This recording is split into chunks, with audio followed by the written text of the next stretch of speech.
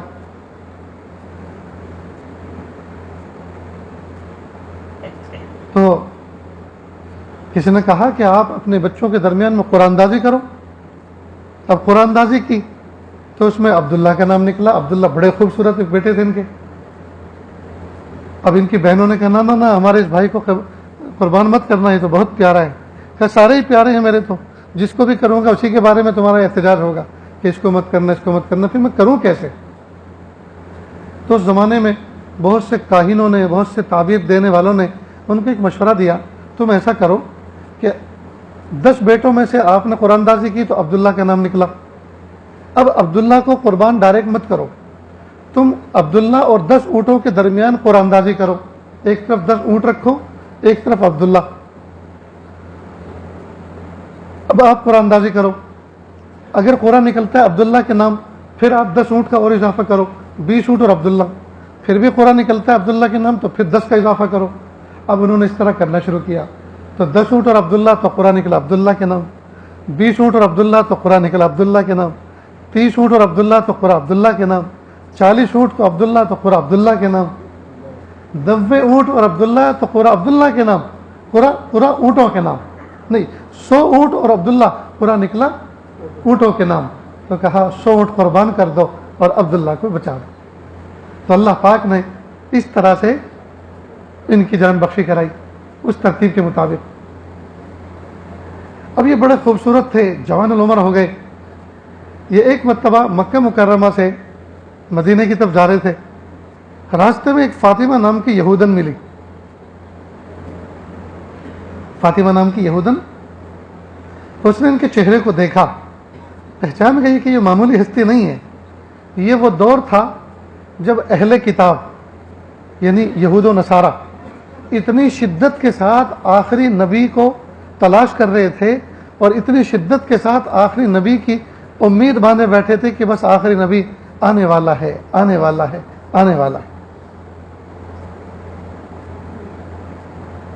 تو یہ لوگ پرانی کتابوں میں، اپنی آسمانی کتابوں میں نشانیاں دیکھ جان چکے تھے اور اللہ کے محبوب صلی اللہ علیہ وسلم کے بارے میں انتہائی واقف تھے. لیکن اللہ کے محبوب صلی اللہ علیہ وسلم جب پیدا ہوئے تو وہ بنو اسماعیل میں پیدا ہوئے اور یہودی لوگ جو تھے وہ بنو اسحاق سے تھے، بنو اسحاق سے تھے. تو بس وہ عصبیت میں آ گئے کہ نہیں یار، اگر وہ بنو اسحاق میں ہوتے تو ہم مانتے. جیسے لوگ عصبیت میں ہوتے ہیں نا، یار یہ آسامی ہے، یار یہ بہاری ہے، یہ بنگالی ہے، یہ یو پی کا ہے، یہ گجراتی ہے، یہ فلاں ہے. اس طرح سے عصبیت ہوتی ہے. تو انہوں نے سمجھا یار وہ تو بنو اسماعیل میں آیا، بنو اسحاق میں ہوتا تو ہم دل و جان سے تو جانتے تو تھے وہ نبی ہے، لیکن مانا نہیں، عصبیت میں نہیں مانا. خیر، اب تمام کے تمام لوگ جان لیتے بھائی آخری نبی آنے والا ہے. یہ فاطمہ نام کی جو یہودن تھی، جب اس کی نظر عبداللہ کے چہرے پہ پڑی تو کہا ہو نہ ہو آخری نبی کا باپ یہی شخص ہو سکتا ہے، آخری نبی کا باپ یہی شخص ہو سکتا ہے. تو انہوں نے فوراً آفر دے ڈالی، عبداللہ تم مجھ سے نکاح کر لو. انہوں نے کہا نہیں، میرا تیرا کچھ جوڑ نہیں بیٹھتا. تو کہا نکاح نہیں کرنا تو مجھے ایسے ہی رکھ لو. وہ لگ لپٹ کے یہ چاہتی تھی چاہے نکاح کے ذریعے سے چاہے زنا کے ذریعے سے آخری نبی اس کی پشت سے آئے گا، میں اس کی ماں بن جاؤں.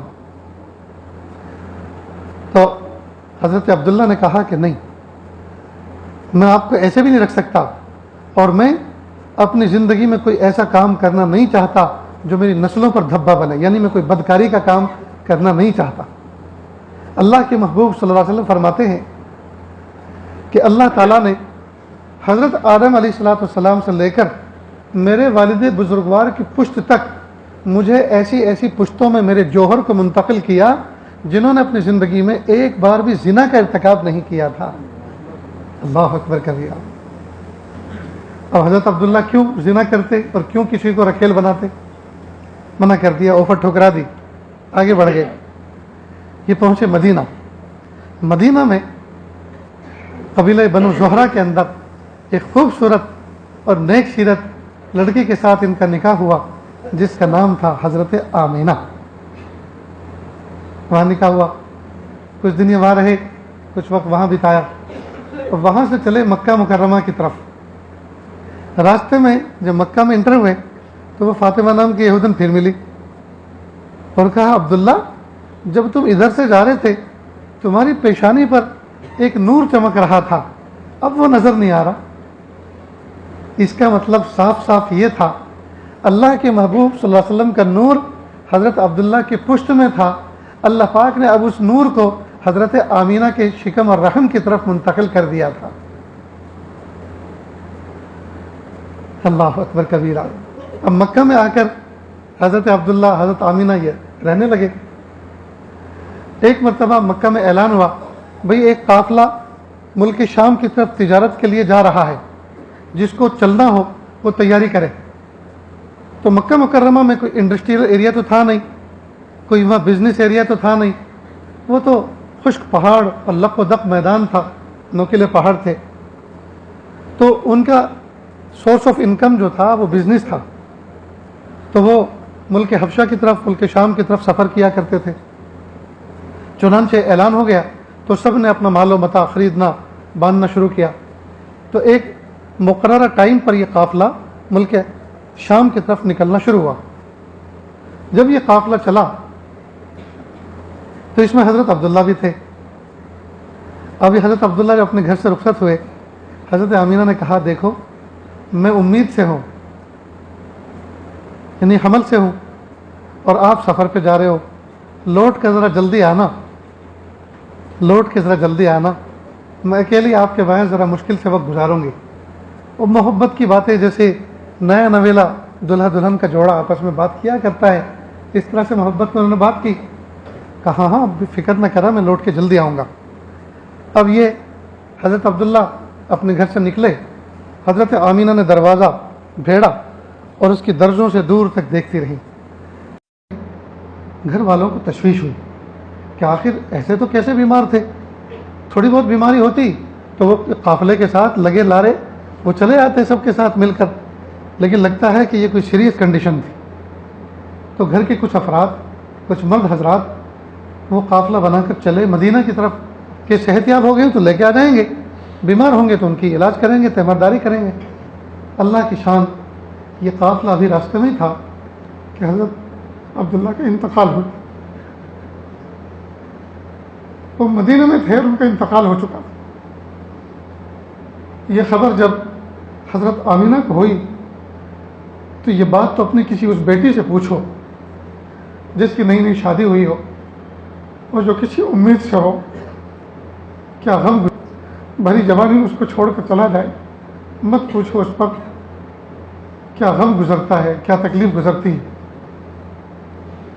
حضرت آمینہ کو پتہ چلا کہ عبداللہ تو اس قافلے میں جب گئے تھے وہ ملاقات، وہ باتیں وہ آخری تھی، اب عبداللہ دنیا میں کبھی ملنے والے نہیں ہیں۔ ساری تمنائیں انہوں نے اپنی دیواروں کے ساتھ لگ لگ کے کاٹی۔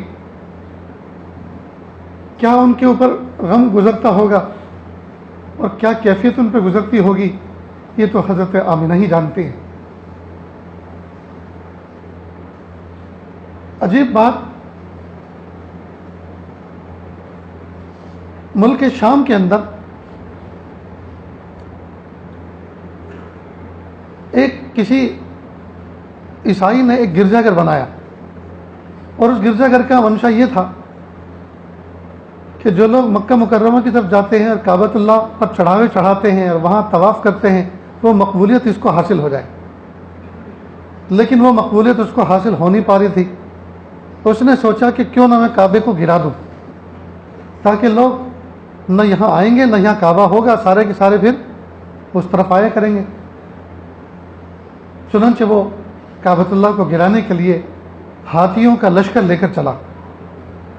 آج کے دور میں جس طرح سے یہ لوہے کے ٹینک ہوتے ہیں، پرانے زمانے میں یہ لوہے کے ٹینک تو تھے نہیں۔ اس زمانے کے اندر ہاتھیوں کا کام بلڈوزر کا، جے سی بی کا اور ٹینکوں کا لیا جاتا تھا۔ آپ نے بہت سے قلعوں کے دروازوں پر دیکھا ہوگا، بڑی بڑی کیلیں، میخیں ان کے دروازوں پر لمبی لمبی نکلی رہتی ہیں، اور وہ بالکل نیچے 2-3 فٹ تک نہیں ہوتی بلکہ 4-5 فٹ کے بعد ہوتی ہیں۔ میں نے تو بارہا قلعوں کے دروازوں پر اور شہر پناہوں کی دیواروں کے باہر میں نے دیکھی ہیں، اور میں نے گاڑی روک روک کے اس وقت کے ساتھیوں کو بتلایا کہ غور کرو یہ کیلیں اتنی لمبی لمبی کیوں نکلی۔ اصل میں پرانے زمانے میں ہاتھی کی پشت کے ذریعے سے زور لگوا کے دروازے گرا دیے جاتے تھے، تو وہ بڑی بڑی کیلیں ہوتی تھی، ہاتھی اگر زور لگانا بھی چاہتا اس کو چبھتی تھی تو پھر وہ زور نہیں لگاتا تھا۔ خیر، تب یہ ہاتھیوں کا لشکر لے کر وہ چلا، اور مینا عرفات کے بعد مزدلفہ اور مینا کے درمیان میں ایک جگہ اس نے اپنے اس جو ہے کارواں کو، اس لشکر کو ٹھہرایا، پڑاؤ ڈالا۔ جب اس نے یہ پڑاؤ ڈالا تو اس زمانے کی جنگیں، اس زمانے کے جو لوگ تھے بڑے ہوشیار تھے، آج کل کے پڑھے لکھے جاہل نہیں تھے، اس زمانے کے بڑے سمجھدار لوگ تھے۔ آج کل کے پڑھے لکھے جاہل جو اپنے آپ کو روشن خیال کہتے ہیں، جو اپنے آپ کو حقوق انسان کا علم بردار کہتے ہیں، روشن خیال کہتے ہیں، اور غریب کے غریب علاقے جس میں بچے، مزدور، بوڑھے، عورتیں اور رات کو کارپیٹ بمباری کرتے ہیں اور سب کو سوتا کا سوتا چھوڑ دیتے ہیں، لہٰذا آج کل کے پڑھے لکھے جاہلوں جیسے نہیں تھے، وہ اس زمانے کے جاہل ہوشیار عقل مند لوگ تھے۔ لہٰذا وہ لشکر لے کر آیا ابرہہ مکہ مکرمہ میں نیست و نابود کرنے کے لیے، تو اس نے اچانک آ کے اٹیک نہیں کیا، بلکہ قافلے کو مکہ مکرمہ کے چند کلومیٹر کے فاصلے پر مینا میں ٹھہرایا، اور اپنے کمانڈروں کو کہا کہ یہاں کے لوگوں کو ذرا ہوشیار کرو، اچانک ہمیں اس پہ حملہ نہیں کرنا، ان کو ذرا ہوشیار کرو۔ تو عبد المطلب کے کچھ اونٹ چل رہے تھے مینا کے پہاڑوں میں، تو ان کو ہائی جیک کر لیا۔ جب ہائی جیک کر لیا تو عبد المطلب کو پتہ چلا کہ کوئی لشکر آیا ہوا ہے اور میرے اونٹوں کو اس نے ہائی جیک کر لیا ہے۔ ان تک خبر بھی پہنچائی گئی کہ بھائی بات کرو، تو عبد المطلب آئے۔ کتابوں میں لکھا ہے بڑی شان کے ساتھ، اور اتنے باروب چہرہ تھا ان کا، سرخ سفید تھے کہ ابرہہ دیکھ کر رعب میں آ گیا، اور ابرہہ کے لیے جو خاص قسم کا تخت بچھایا گیا تھا، تو اب دشمن کو اس پر تو نہیں بٹھا سکتا تھا ساتھ میں، لیکن ان کی موجودگی میں خود بھی بیٹھنے کی ہمت اس پہ نہیں ہوئی، تو نیچے ایک کارپیٹ ڈالی گئی، اس کے اوپر ان کو بھی بٹھایا اور خود بھی بیٹھا۔ اب عبد المطلب نے ان کے ساتھ بات کرنی شروع کی، ہاتھ الابل، بھائی میرے اونٹ لاؤ، کیوں میرے اونٹوں کو تم نے پکڑا ہے؟ وہ ذرا مسکرایا کہ میں ان کے کعبے کو اینٹ سے اینٹ بجانے کے لیے آیا ہوں، گرانے کے لیے آیا ہوں، اس کے بارے میں تو کچھ بات نہیں کر رہے، میں ان کی بستی کو اجاڑنے کے لیے آیا ہوں، اس کے بارے میں تو کچھ بات نہیں کر رہے، اور اونٹوں کے بارے میں بات کر رہے ہیں۔ تو انہوں نے کہا کہ آپ عجیب آدمی ہیں، آپ کعبے کے بارے میں بات نہیں کر رہے اور اونٹوں کے بارے میں بات کر رہے ہیں۔ تو عبد المطلب نے عجیب تاریخی جملہ کہا، سنہری حروف سے اس کو لکھنے کے قابل ہے۔ فرمایا انا رب الابل واما البیت فانہ رب سیحمی، میں اونٹوں کا مالک ہوں لہذا اونٹوں کی بات کر رہا ہوں، رہی بات کعبہ تو کعبے کا ایک رب ہے، وہ خود اس کی حفاظت کرنا جانتا ہے۔ اللہ اکبر کبیرہ، اللہ اکبر کبیرہ، انا رب الابل واما البیت فانہ رب سیحمی، میں تو اونٹوں کا مالک ہوں لہذا اونٹوں کی بات کر رہا ہوں، رہی بات کعبے کی تو کعبے کا تو اس کا رب ہے، وہ جانتا ہے اس کی حفاظت کرنا۔ چنانچہ ابرہہ نے کہا بھائی یہ لوگ جو ہیں لڑائی والے نہیں ہیں، یعنی یہ تو ہمارے سامنے ڈھیر ہو جائیں گے، دو ان کے اونٹ، دیکھیں کب تک یہ خیر مناتے ہیں۔ خیر اونٹ دے دیے، یہ سارے اونٹوں کو لے کر آئے، پتہ نہیں وہ 50 تھے، 100 تھے، کتنے تھے، وہ سارے اونٹ انہوں نے کعبۃ اللہ پر وقف کر دیے۔ پیارے اللہ یہ اونٹ میں کعبۃ اللہ پر آپ کے لیے وقف کرتا ہوں، اور لوگوں کا اے لوگو جلدی آؤ سنو میری بات کو۔ اور جتنے عمائدین تھے قبائل کے بڑے بڑے سردار تھے سب جمع ہوئے، عبد المطلب ان کے درمیان کھڑے ہوئے، اے لوگو وہ ابرہہ وہ ہاتھیوں والا لشکر لے کر آ رہا ہے، دیکھو بھائی ہم کمزور لوگ ہیں، ہم سے تو اس کا مقابلہ ہو نہیں سکتا، پورے مکہ میں تو ایک ہاتھی بھی نہیں اس کے مقابلے کا، ہم سے تو ان کا مقابلہ ہو نہیں سکتا، اس لیے میں سب کو کہتا ہوں سب پہاڑوں پہ چڑھ جاؤ۔ تو کوہ ابو قبیس جہاں بادشاہ کا آج کل یہ محل ہے، اسی طرح جبل عمر، اسی طرح شامیہ کے جو پہاڑ، اس پر سب لوگ چڑھ گئے اوپر۔ اب عبد المطلب کی باری تھی، سب لوگوں کو تو چڑھا دیا اوپر، سب چھوڑو اوپر چڑھ جاؤ پہاڑ پر، اور خود کعبۃ اللہ کا کڑے پکڑ کر، کعبۃ اللہ کی شنکل پکڑ کر بڑی عجیب اللہ تعالیٰ سے مناجات کی اور کہا اے مالک ہم کمزور لوگ ہیں، ہم آپ کے گھر کی حفاظت نہیں کر سکتے، ہم تو اپنی حفاظت نہیں کر سکتے، تیرے گھر کے کیا حفاظت کریں گے؟ اے میرے پیارے رب، ہم تو جا رہے ہیں پہاڑ کے اوپر، ہم تو تیری رحمت کا تماشا دیکھیں گے، ہم تو پہاڑ پہ بیٹھ کے تیری رحمت کا تماشا دیکھیں۔ اور یوں کہے کہ وہ پہاڑ پہ چڑھ گئے۔ ادھر مینا کے اندر ہلچل مچی اور ڈھول بجا، چلو بھائی حملہ کرو۔ تو ڈھول بجتے کے ساتھ ہی فوراً سب نے آہانی لباس پہننا شروع کیا، اور سب لباس پہن کر اب تیار ہو گئے آگے کوچ کرنے کے لیے، اور اعلان ہوا کہ چلو آگے بڑھو۔ جیسے اعلان ہوا، اب قافلہ آگے بڑھنا چاہ رہے ہیں، ہاتھی آگے ہیں تو ہاتھی آگے نہیں بڑھ رہے۔ جس پر ابرہہ بیٹھا ہوا ہے اس نے اس کو لہو لہان کر دیا، اس پہ وہ خاص قسم کی ایک آہنی ایک چیز ہوتی ہے، جیسے چھوٹے موٹے جانوروں کو تو ہنکارنے کے لیے سانٹا ہوتا ہے، وہ کوئی لوہے کی چیز ہوتی ہے، لہو لہان کر دیا۔ لیکن ہاتھی ایک قدم آگے بڑھانے کے لیے کعبۃ اللہ کی طرف جانے کے لیے تیار نہیں، البتہ پیچھے مڑتے ہیں تو دوڑنے کے لیے تیار۔ یہ عجیب منظر ہوا۔ ادھر اللہ تعالیٰ نے ایک عجیب منظر یہ سجایا کہ جدہ کی طرف سے چڑیوں سے تھوڑے بڑے، کبوتر سے تھوڑے چھوٹے پرندے عجیب و غریب جو اس سے پہلے کبھی دیکھے نہیں گئے تھے وہ آنے شروع ہوئے، اور ان کے 2 پیروں میں اور ایک چونچ میں چھوٹی چھوٹی کنکریاں تھیں۔ انہوں نے اس کو برسانا شروع کیا۔ بس وہ کنکریاں کی تھیں وہ بارود تھی، اور وہ گولی سے بھی زیادہ خطرناک تھی، اور جب وہ گرتی تھی تو ادھر وہ گرتی ادھر جسم کے اندر گھستی، اور گولی کی طرح تیزی کے ساتھ پورے جسم کو چھلنی کرتے ہوئے زمین میں گھس جاتی۔ گویا یہ تاریخ انسانیت میں سب سے پہلا فضائی حملہ تھا جو اللہ پاک نے غیب سے کیا تھا۔ اب لشکر کے چیتھڑے اڑ گئے، انہی بارود کے انہی کنکریوں سے چیتھڑ اڑ گئے۔ جیسے تیسے ابرہہ وہاں سے بھاگا، اور پورے جسم پر اس کے گوشت کے ٹکڑے گرنے لگے، آولے پڑ گئے۔ جیسے تیسے کر کے وہ یمن پہنچا، باقی سارا کے سارا لشکر چکنا چور ہو گیا۔ اور اللہ پاک نے صبح قیامت تک اس پورے واقعے کو چھوٹی سی صورت کے اندر کوڈ کر اللہ پاک نے ہم کمزوروں کے ایمان کو مضبوط کرنے کے لیے قرآن پاک میں اس کو درج کر دیا۔ صبح قیامت تک قرآن پاک کی صورت بنی رہے گی۔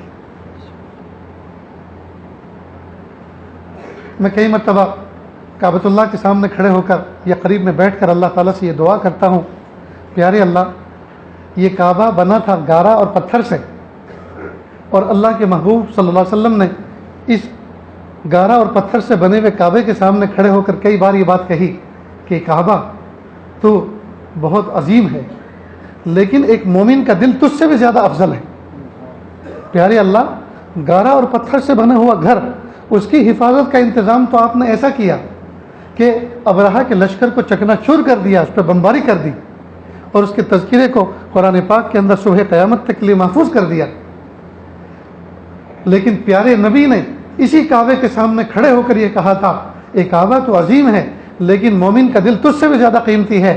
اس قیمتی دل کو توڑنے کے لیے بھی تو باطل کے ایوانوں میں، کافروں اور مشرکوں کے ایوانوں میں کچھ مشورے چل رہے ہیں کہ اللہ جب آپ نے اینٹ اور پتھر، گارے اور پتھر سے بنے ہوئے کعبے کی حفاظت کر کے دکھا دی، یا اللہ اس سے زیادہ قیمتی مومنوں کے دلوں کو بھی ٹوٹنے سے حفاظت کر کے دکھائیے۔ یہ موقع کی مناسب دعا ہے۔ اس واقعے کے 50 یا 55 دن کے بعد، صرف 50 یا 55 دن کے بعد اللہ تعالیٰ کے محبوب صلی اللہ علیہ وسلم پیارے نبی صلی اللہ علیہ وسلم کی پیدائش ہوئی۔ اللہ کے محبوب، پیارے محبوب صلی اللہ علیہ وسلم کی پیدائش ہوئی 50 یا 55 دن کے بعد۔ اللہ اکبر، پیر کا دن تھا، ماہ ربیع الاول کی تاریخ تھی۔ 12 تاریخ میں اختلاف ہے، 12 تاریخ میں انتقال یقینی ہے، لیکن پیدائش میں اختلاف ہے، کئی قول ہیں۔ لہذا جو 12 ربیع الاول کو خوشی مناتے ہیں کہ اللہ کے نبی کی پیدائش ہوئی، وہ خوشی نہیں، اس دن یقینی طور پر غمی ہوئی تھی، اس دن یقینی طور پہ انتقال ہوا تھا۔ کس بات کی خوشی منا رہے ہیں؟ مہینہ ربیع الاول کا تھا، تہجد کا وقت تھا، صبح کا وقت تھا، اور محبوب صلی اللہ علیہ وسلم کی ربیع الاول کے مہینے میں پیدائش ہوئی۔ اللہ رب العزت نے ادھر حضرت عبداللہ کا تو انتقال ہو چکا تھا، محبوب حضرت آمینہ کے رحم میں تھے۔ حضرت آمینہ فرماتی ہیں کہ یہ بچہ اگرچہ اس کے ابا تو فوت ہو گئے تھے اور یہ دنیا میں آنے سے پہلے یتیم ہو چکا تھا، لیکن میں کیا بتاؤں اللہ پاک نے اس کو کیسا بنایا تھا۔ میں جب اپنے پیٹ میں لیے ہوئے حالت حمل میں جب زمزم کے کنویں پہ جاتی پانی بھرنے، تو جیسے میں جاتی تو زمزم کے کنویں میں پانی کا واٹر لیول نیچے ہوتا تھا، لیکن جب میں جیسے جاتی فوراً واٹر لیول اونچا ہو جاتا تھا۔ مجھے ڈول اور رسی ڈالنے کی ضرورت نہیں ہوتی تھی، بلکہ یوں کر کے برتن بھر کے میں لے آتی تھی، اور جب میں واپس لوٹتی تھی وہ پانی پھر سے نیچے چلا جاتا۔ اور جب کبھی میں چولہے میں جلانے کے لیے لکڑی لینے کے لیے جاتی، جو کانٹے دار درخت ہوتے ہیں ببول کے، لکڑی لینے کے لیے جاتی تو جو سب شاخیں ہوتی تھی وہ جھکتی تھی اور یوں کر کے جھک کے پھر کھڑی ہوتی تھی، گویا مجھے سلام کر رہی ہے۔ اور ایک عجیب بات یہ کہ جب میں دھوپ کی شدت میں گھر سے باہر نکلتی تھی تو ایک آسمان سے بادل نیچے ہوتا، ڈاؤن ہوتا، اور میرے سر پر سایہ فگن ہوتا۔ جہاں جہاں میں جاتی وہ بادل میرے ساتھ جاتا، جب میں گھر میں چلی جاتی تو وہ بادل آگے ہٹ جاتا۔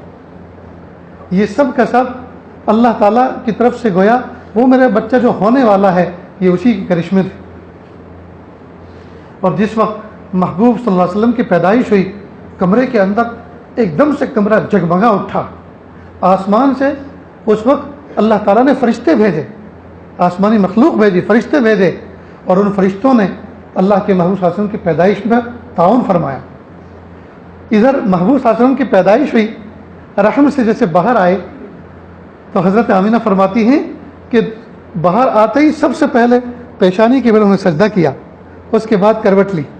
معلوم ہے محبوب صلی اللہ علیہ وسلم دنیا میں آتے کے ساتھ ہی اللہ کے سامنے سجدہ ریز ہوئے۔ اللہ اکبر کبیرہ۔ جب 6 دن کے ہوئے، 7ویں دن ان کے دادا عبد المطلب ان کو لے کر کعبۃ اللہ کا انہوں نے طواف کیا گود میں لے کر۔ آج بھی میں نے بہت سے عربوں کو دیکھا کہ اپنے نوزائیدہ بچے کو وہ نلا دھلا کر صاف کپڑے پہنا کر اس کو کعبۃ اللہ کے طواف کرواتے ہیں۔ کعبۃ اللہ کا طواف کروایا، جب طواف کروایا تو جس نے بھی ان کو چہرے کو دیکھا بڑی تعریفیں کی، بھائی ایسا بچہ، جی چاند جیسا مکھڑا، اتنا خوبصورت، ایسا بچہ تو ہم نے کبھی نہیں دیکھا۔ تعریفیں خوب ہوئیں تو ان کا نام محمد رکھا گیا۔ اللہ اکبر کبیرہ۔ جب ان کا نام محمد رکھا گیا، اللہ کی شان، اب انہوں نے ماں کی چھاتی سے دودھ پینا شروع کیا۔ قریب میں طائف نام کی ایک آبادی ہے جہاں کا بالکل موسم ڈیفرنٹ ہے مکہ مکرمہ کے مقابلے میں، بلکہ طائف کا کلائمیٹ ملک شام سے زیادہ میچ کھاتا ہے۔ یہاں شدید گرمی ہوتی ہے اور وہاں بہترین نارمل ہوتا ہے، بہترین بارش برستی ہے۔ میں کئی مرتبہ الحمدللہ طائف گیا ہوں، بلکہ اس مرتبہ اللہ کے محبوب صلی اللہ علیہ وسلم نے جہاں طائف میں وقت گزارا تھا، قبیلہ بنو سعد، کئی مرتبہ وہاں بھی جانا ہوا، لیکن اس مرتبہ رمضان شروع ہونے سے ایک دن پہلے میں جب عمرے کے سفر سے واپس آیا تو طائف بھی گیا تھا، اور اب کی بار طائف کے اس قبیلے کا مہمان بنا، اس قبیلے کے آدمی کا پہاڑ پہ مہمان بنا جس نے مجھے اپنی بکری کا دودھ پلایا۔ اور میں نے پوچھا کہ حضرت اللہ کے محبوب صلی اللہ علیہ وسلم طائف میں آئے تھے اور حضرت حلیمہ کی چھاتی سے انہوں نے دودھ پیا، تو کہا وہ ہمارے قبیلے سے تھی، وہ ہمارے قبیلے سے تھی۔ میں نے کہا سبحان اللہ، اللہ کے محبوب صلی اللہ علیہ وسلم نے بھی آپ کے قبیلے میں آ کے دودھ پیا اور ہم نے بھی آپ کے قبیلے میں آ کے دودھ پیا۔ فرق بس اتنا ہے کہ انہوں نے حضرت حلیمہ کی چھاتی سے دودھ پیا اور ہم نے آپ کی بکریوں کا دودھ پیا ہے۔ وہ کتنی گہری مشابہت ہے۔ خیر ہم نے ان کو کچھ جو ہے چلتے ہوئے ان کا شکریہ ادا کیا، ہمارے ساتھی نے ان کو ہدیہ پیش کیا، بڑی مشکل سے انہوں نے اس کو لیا۔ بہرحال تو طائف کی کچھ عورتیں، 11-12 عورتیں، وہ مکہ مکرمہ چلیں، اور اس لیے چلی کہ یہاں کے امیروں کے بچوں کو ہائر کریں اور ان کو دودھ پلائیں۔ پرانے زمانے میں یہ دستور تھا کہ وہ بچوں کو دودھ پلانے کے لیے لے جاتی تھی اور 2 سال دودھ پلا کر ان کو حق الخدمت ملتا تھا، اور بچوں کی پرورش بھی اچھی ہوتی تھی، اور دیہاتوں کے اندر ان کی پرورش، تو شہروں کے بچے دیہات میں پلتے تھے۔ اسی دستور کے مطابق طائف کی کچھ عورتیں مکہ میں آئیں۔ ان عورتوں میں ایک غریب سی عورت اپنے شوہر، اس کا نام بھی حارث، اپنے شوہر کے ساتھ ایک کمزور سا ٹٹو اور ایک اونٹنی کمزور سی اس کو لے کر چلے۔ ٹٹو کے اوپر ان کا سامان تھا اور اونٹنی پر وہ دونوں بیٹھے ہوئے تھے، اور وہ مکہ مکرمہ میں آئے۔ جب ساتھ میں آئے تو راستے میں جو عورتیں تھیں دوسری، وہ بڑی تیز ترار تھیں، ان کی سواریاں بھی بڑی اچھی تھیں، تو وہ پیچھے مڑ کے بار بار دیکھتی تھیں اور کہتی تھی حلیمہ تمہاری تو ایسی مریل اونٹنی ہے، اب تمہارا بار بار ہم انتظار کریں گے تو ہم سفر کریں گے کب، واپس لوٹیں گے کب، ہمارا سفر کھوٹا ہوا جا رہا ہے، تم ایسا کرنا تم آتے رہنا اپنے شوہر کے ساتھ، ہم تو چلے۔ ٹھیک ہے جاؤ۔ جو غریب ہوتا ہے نا اس کا کوئی ساتھ نہیں دیا کرتا۔ چنانچہ یہ عورتیں آ گئیں اور تیزی کے ساتھ جلدی جلدی مکہ مکرمہ میں امیروں کے گھر میں گھوم پھری اور کہا بچہ ہے کہاں ہے، اس کے ابا ملاؤ اور اس کا کیا حق الخدمت ہے، اور بچہ ہائر کر لیا۔ اور تقریباً ہر عورت حضرت آمینہ کے دروازے پائیں کہ بچہ ہے کہاں ہے، کہ اس کے ابا کہاں ہے، اسے بات کراؤ کہ ابا تو نہیں ہے، فوت ہو گئے۔ کہ جب باپ ہی نہیں ہے تو اس کا حق الخدمت دے گا کون، اس یتیم بچے کو لے جا کر ہم کریں گے کیا۔ وہ یہ کہہ کے چلے جاتے۔ جب وہ یہ بات کہتی ہے تو حضرت آمینہ کے دل پر ایک چوٹ لگتی، ایک کاش آج عبداللہ ہوتے تو آج میرے بچے کو اس طرح سے تانے نہ سننے پڑتے کہ یتیم کی اولاد ہے، اس کا کون حق الخدمت دے گا۔ اللہ کی شان۔ حضرت آمینہ آخر میں آئیں، بچے تو سب کے ہائر ہو چکے تھے، آخر میں اس گھر پر آئیں، کہا بچہ ہے کہاں ہے، کہا اس کے ابا کہاں ہے، کہ ابا تو نہیں ہے، بچہ تو یتیم ہے۔ کہا آپ بچہ دکھاؤ تو صحیح۔ تو اللہ کے محبوب صلی اللہ علیہ وسلم کو گودڑی میں سوئے تھے، گودڑی میں لپٹے ہوئے تھے، آپ صلی اللہ علیہ وسلم کو ان کی گود میں دکھایا گیا، وہ حجرے سے باہر کو لے کر آئی اور جیسے گودڑی چہرے سے ہٹائی تو آپ صلی اللہ علیہ وسلم مسکرائے، آنکھیں کھولی اور اسمائل دی۔ آپ صلی اللہ علیہ وسلم نے مسکراہٹ بکھیری، بس حضرت آمینہ کے دل میں گھر کر گئی وہ مسکراہٹ۔ فوراً اپنے شوہر حارث سے کہا حارث بچہ یتیم ہے، اگرچہ ہمیں کسی زیادہ مال کی توقع تو نہیں ہے، کوئی زیادہ توقع تو نہیں ہے، لیکن لے لیتے ہیں، اللہ تعالیٰ ہمیں اس میں برکت عطا فرمائیں۔ نہیں، جب یہ بات کہی تو حارث نے کہا لے لو۔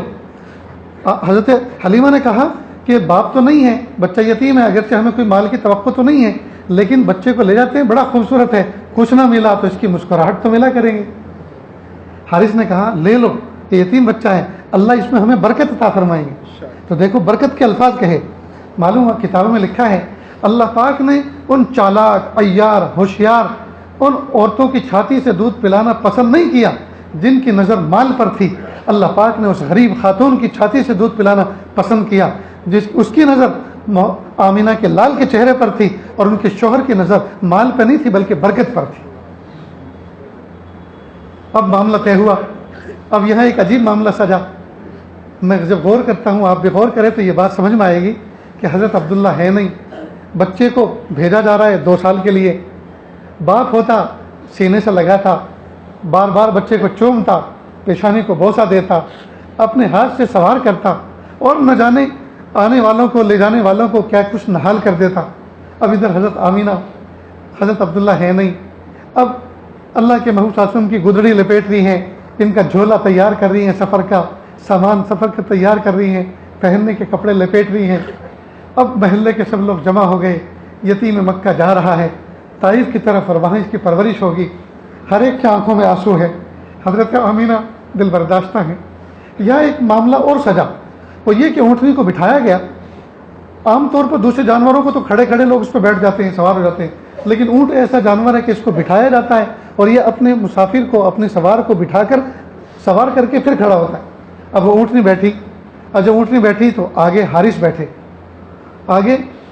بیٹھے، پیچھے دائی حلیمہ اور بیچ میں اللہ کے محبوب صلی اللہ علیہ وسلم گود میں سینے سے لگ کر۔ اب اونٹنی اٹھنے کا نام نہیں لے رہی، بار بار اٹھا رہے ہیں، ڈانٹ رہے ہیں، لیکن اٹھنے کا نام نہیں لے رہی۔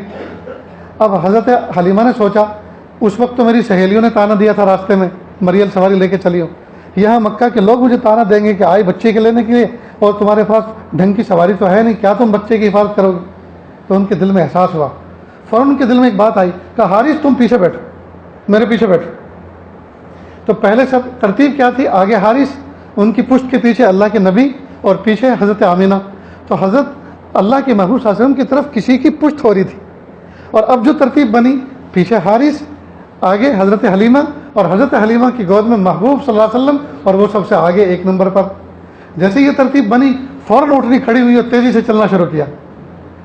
اس میں اشارہ اس بات کی طرف تھا کہ تم نے اس کائنات کے سردار کو کسی کی پشت کے پیچھے بٹھایا، یہ سردار ہے کائنات کا، اس کو وہ مقام دو جو سردار کو سجتا ہے، اس کو آگے بٹھاؤ۔ چنانچہ محبوب بالکل آگے تھے۔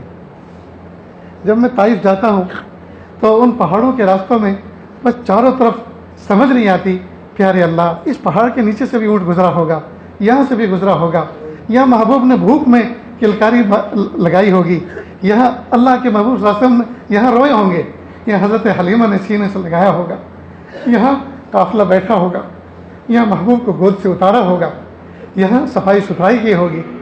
بس پورا راستہ قافلہ، پورا طائف کا راستہ ہمارا تو ایسا گزرتا ہے۔ اور جب حضرت حلیمہ نے ان کو سواری پہ بٹھایا اور تیزی سے چلنا شروع کیا تو ابھی تھوڑے فاصلے پر وہ پہنچی تھی، دیکھتی ہیں کہ وہ عورتیں جو آگے گئی تھیں ان کا قافلہ بھی مل گیا۔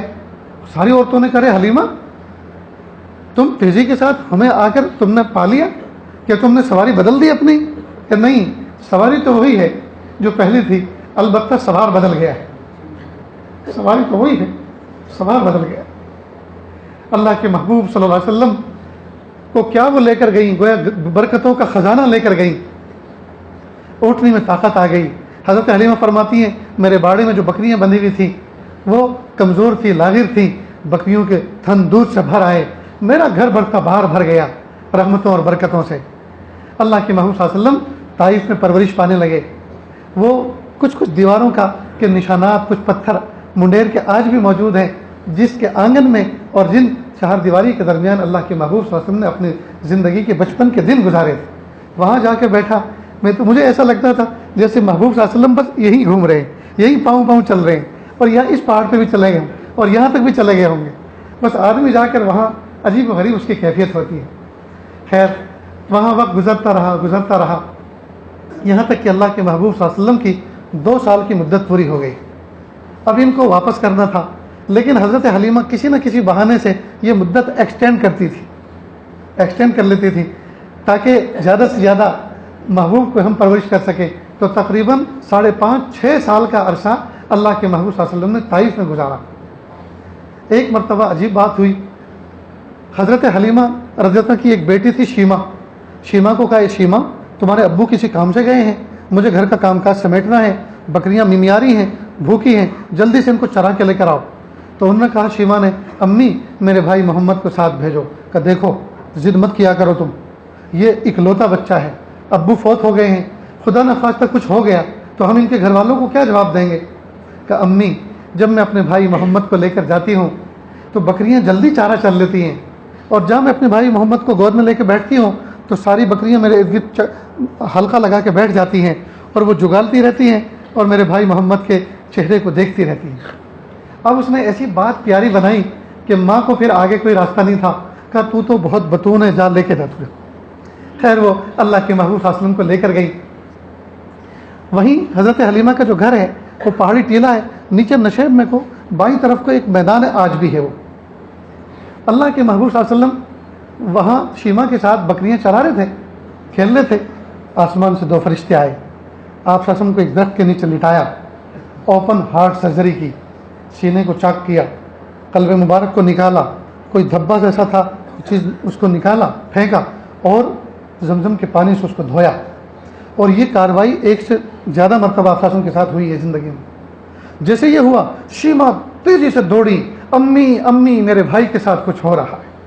ادھر حارث بھی آ چکے تھے، دوڑے وہ کہ دیکھے کیا ہوا، تو دیکھتے کیا ہے کہ آسمان کی طرف وہ فرشتے اڑتے ہوئے جا رہے ہیں، اور اللہ کے محبوب صلی اللہ علیہ وسلم ایک طرف سہمے ہوئے، ڈرے ہوئے سے کھڑے ہوئے۔ انہوں نے دونوں نے سینے پہ ہاتھ لگایا، دیکھا کچھ کٹن پھٹن تو نہیں ہے۔ خیر ان کو گود میں اٹھایا، سینے سے لگا کے گھر لے کر آئے، اور شاید دوسرے ہی دن فوراً یہ قافلہ چلا مکہ کی طرف، اور حضرت آمینہ سے کہا کہ دیکھو اب اس دولت کو ہم رکھنے کے قابل نہیں ہیں، ان کی حفاظت ہم نہیں کر سکتے، ایسا واقعہ ہوا ہے۔ تو انہوں نے فرمایا کہ یہاں ایک وبائی بیماری پھیلی ہوئی ہے، کوئی بات نہیں، تم اس کو لے کر جاؤ اور اس واقعے سے مت گھبراؤ، جب یہ میرے شکم میں تھا، پیٹ میں تھا، نہ جانے میں نے کیا کیا چیزیں دیکھی ہیں، لہٰذا یہ تو کوئی ہستی اور ہے، تم اس کے بارے میں بالکل فکر مت کرو، اللہ اس کی حفاظت فرمائیں۔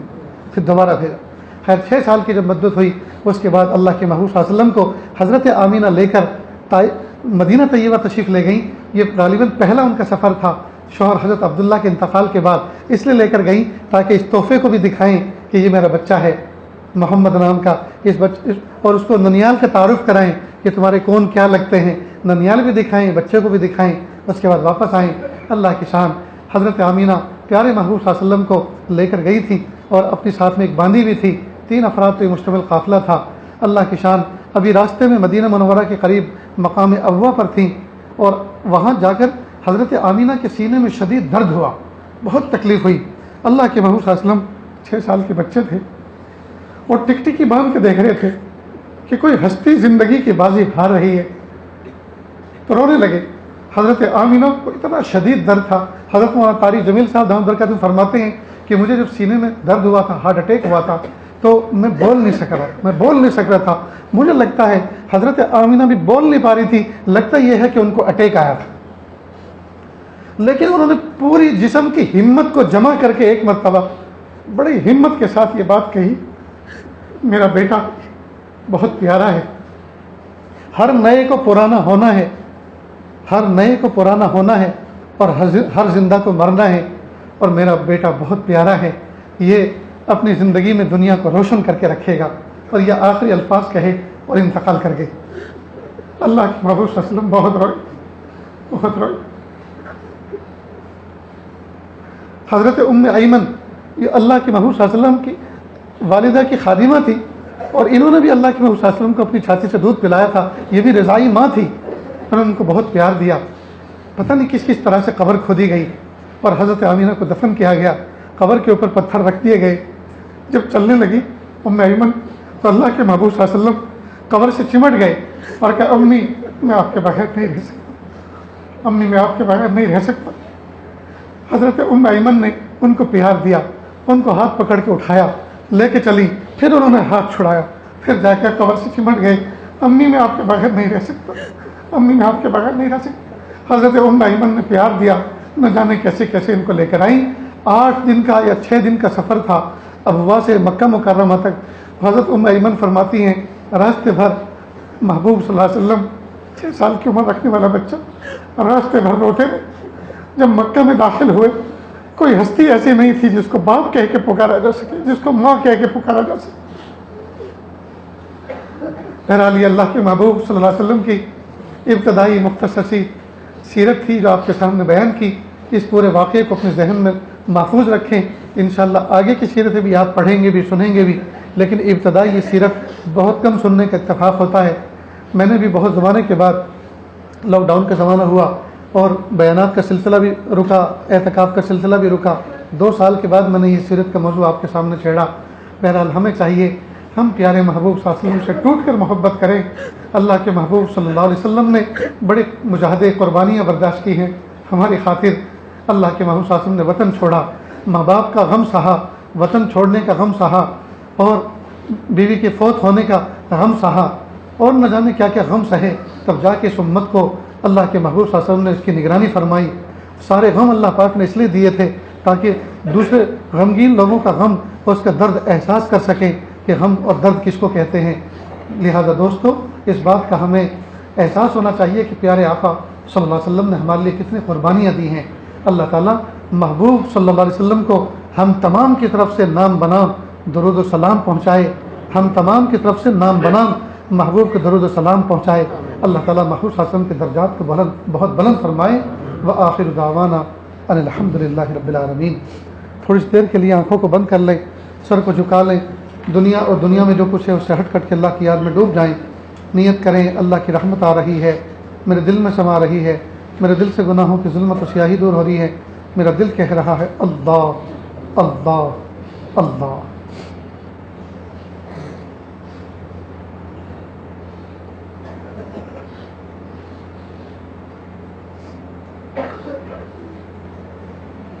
کس سے مانگیں کہاں جائیں، کس سے کہیں، اور دنیا میں حاجت روا کون ہے۔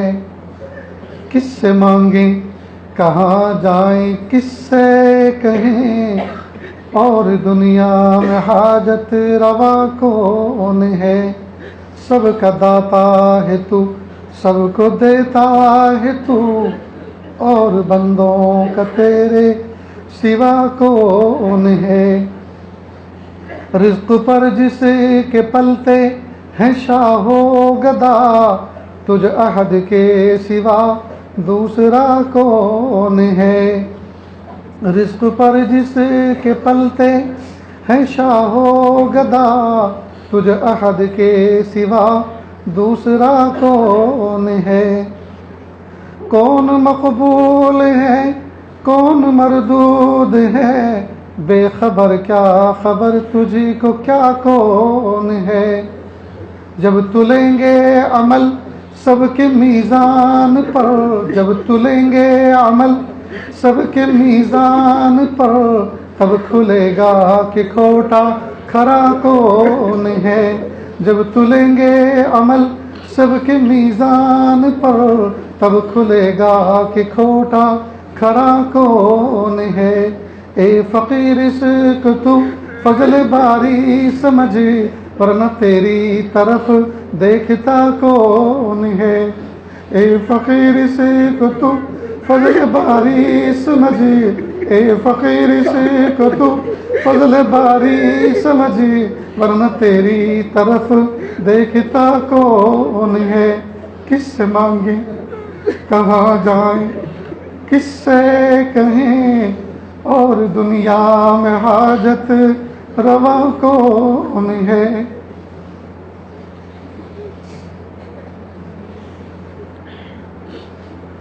لا الہ الا اللہ سبحان الملک الاعلی الوہاب۔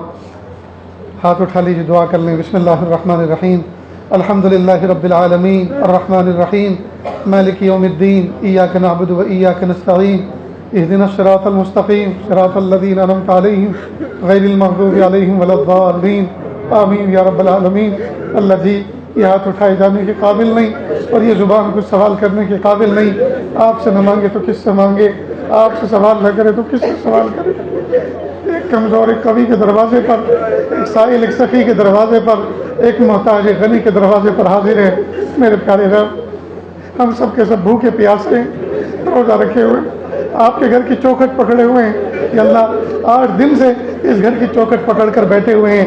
اے میرے پیارے اللہ، میرے پیارے رب، آپ کو منانے آئے ہیں اللہ، دن میں بھی آپ کو یاد کر رہے ہیں، رات میں بھی آپ کو پکار رہے ہیں اللہ، دن میں بھی رو رہے ہیں، رات میں بھی رو رہے ہیں کہ اللہ، کسی کے اٹھے ہوئے ہاتھ تو آپ کو اچھے لگ رہے ہوں گے، کسی کے بہتے ہوئے آنسو تو آپ کو اچھے لگ رہے ہوں گے، کسی کے کانپتے ہونٹ تو آپ کو اچھے لگ رہے ہوں گے۔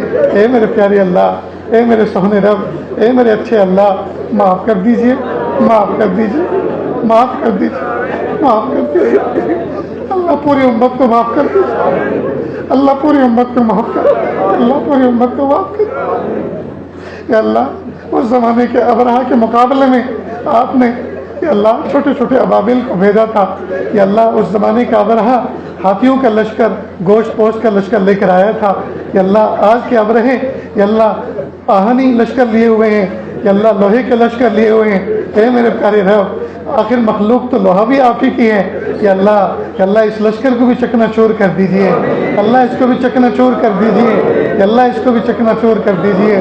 میرے پیارے اللہ، آپ ہمارے کوئی پرانے رب نہیں ہیں یا اللہ، آپ کوئی بوڑھے نہیں ہو گئے، آپ کوئی کمزور نہیں ہو گئے، آپ وہی طاقتور ہیں، جیسے پہلے تھے ایسے آج ہیں، اور جیسے آج ہیں ویسے کل ہوں گے۔ میرے پیارے اللہ، نہ آپ کو دکھن ہے، نہ تھکن ہے، نہ اونگ ہے، نہ نیند ہے، نہ کمزوری ہے، نہ بیماری ہے۔ آپ رب ہیں رب، آپ رب ہیں رب، آپ اللہ ہیں اللہ، آپ اللہ ہیں اللہ، آپ اللہ ہیں اللہ، آپ اللہ ہیں اللہ، آپ اللہ ہیں اللہ۔ اے میرے پیارے رب، اے میرے پیارے رب، مدد بھیج دیجئے، مدد بھیج دیجئے، مدد بھیج دیجئے، مدد بھیج دیجئے اللہ، اہل ایمان کو قوت دے دیجئے اللہ، ایمان کو قوت دے دیجئے، طاقت دے دیجئے، نصرت دے دیجئے، رحمت فرما دیجئے، رحمت فرما دیجئے کہ اللہ، حق کا بول بالا کر دیجئے، باطل کا منہ کالا کر دیجئے، حق کا بول بالا کر دیجئے، باطل کا منہ کالا کر دیجئے کہ اللہ، دنیا کفر کو ناز ہو گیا ہے اپنی طاقت پر، ناز ہو گیا ہے اپنی اکثریت پر، ناز ہو گیا ہے اپنے رکھ رکھاؤ پر۔ میرے پیارے اللہ، یہ دنیا کفر اپنے دل دماغ میں کیا سمجھ بیٹھی ہے؟ اے میرے پیارے اللہ، آپ کی مدد حق والوں کے ساتھ ہوتی ہے، آپ کی مدد حق والوں کے ساتھ ہوتی ہے، آپ کی مدد نبی والوں کے ساتھ ہوتی ہے، نبیوں کے ساتھ ہوتی ہے۔ میرے پیارے اللہ، مانا ہم گنہگار ہیں، مانا ہم سود خوار ہیں، مانا ہم غیبت کرنے والے ہیں، مانا ہم نے جھوٹ بولنے والے ہیں، مانا ہم نے آپس میں لڑنے والے ہیں، مانا ہم نے سیاہ کار ہیں، خطا کار ہیں، لیکن میرے پیارے پیارے رب، میرے پیارے اللہ، ایک نسبت ہمارے ساتھ لگی ہوئی ہے، اور وہ یہ کہ ہم آپ کے بندے ہیں اور آپ کے نبی کی امت میں ہیں۔ میرے پیارے اللہ، اس نبی امی کی نسبت کی لاج رکھ لیجئے، ان کے طفیل پوری امت کی مغفرت فرما دیجئے، پوری امت کی مغفرت فرما دیجئے، پوری امت کی مغفرت فرما دیجئے۔ اللہ ہم سب کو ایسا بنا دیجئے ہم آپ کو پسند آ جائیں۔ اللہ اس محفل میں نہ جانے کتنے دکھیارے، نہ جانے کتنے غم کے مارے، نہ جانے کتنے ٹوٹے ہوئے دل والے، نہ جانے کتنے بےکس بے سہارا، بے گھر بے در لوگ ہیں۔ میرے پیارے اللہ، مخلوق کے سامنے کہہ بھی نہیں سکتے، اور دل میں تنہا وہ غم سہ بھی نہیں سکتے۔ میرے پیارے اللہ، سب کے دل کی دھڑکنوں سے، ارادوں سے، مرادوں سے آپ واقف ہیں۔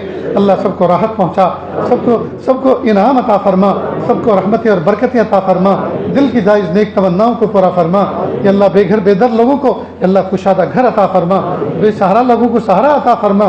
یا اللہ جو جن گھروں کے اندر جوان بچے اور بچیاں عمر کو پہنچ چکے ہیں، نیک سارے رشتے عطا فرما، سادگی سنت و شریعت کے مطابق نکاح کرنا آسان فرما۔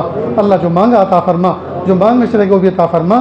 یا اللہ ہماری جتنی بھی تمنائیں ہیں میرے پیارے اللہ، ہمیں جن کا خود پتہ نہیں ہے کہ ہماری تمنائیں ہیں کیا کیا، ہماری ضرورتیں ہیں کیا کیا، آپ ہم سے واقف ہیں، ہماری ضرورتوں سے واقف ہیں۔ کہ اللہ